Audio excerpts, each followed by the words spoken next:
Welcome back, guys. Today I'm in the garage because we received maybe the coolest thing we've got all year long. That is our new Traeger smoker. We got the Tailgater, and it'll be great for us to take along with us as we go RVing. Folds up, pretty compact, weighs just a little over 50 pounds. I think it's like 60 something pounds. And with this, we'll be able to really do a lot of different stuff. No longer are we going to be tied to the trailer while we're cooking. We can, start the Traeger up, get something smoking, go out for a hike or go riding the side-by-side or, whatever, and come back and have a great meal. So let's get to this. Let's unbox it, put it together, and then see if we can throw something on to finish this off.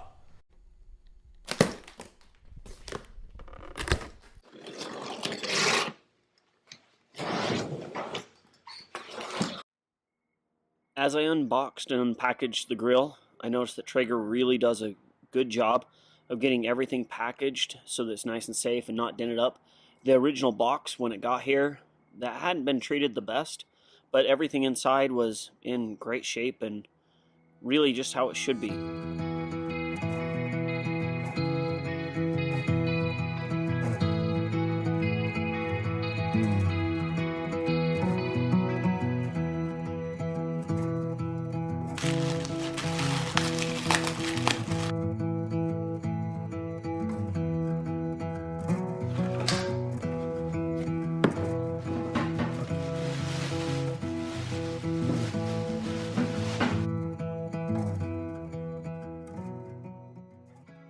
All of it's unboxed now, laid out, time to go through the instructions and get it all put together.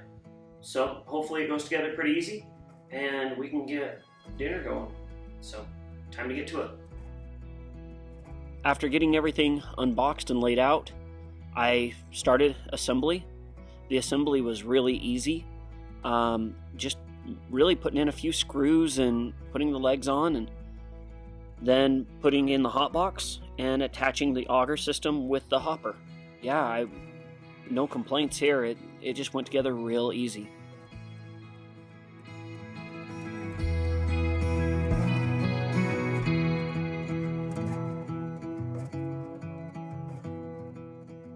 Well, that wasn't too bad at all. Now I just need to go through the first startup phases, and I'll walk you through how we're going to go about that. The first thing that I'm supposed to do, based on the directions, is plug it in and turn it to smoke and see if the hopper is turning like it's supposed to.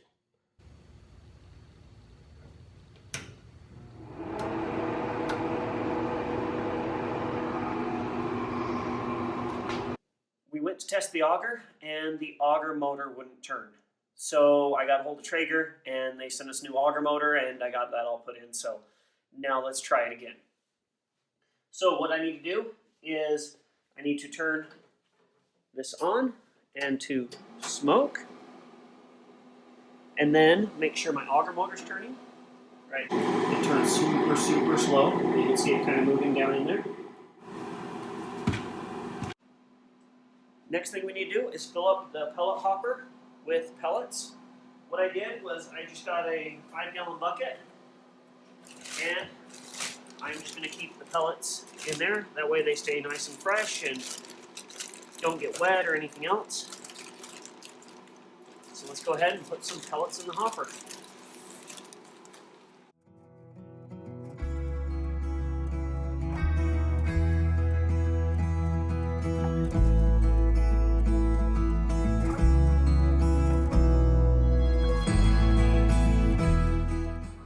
As soon as the shutdown cycle is done and the flame stops, I can put the heat shield back on and the drip tray and the porcelain grate, and we can finish all this, and then we're good to cook.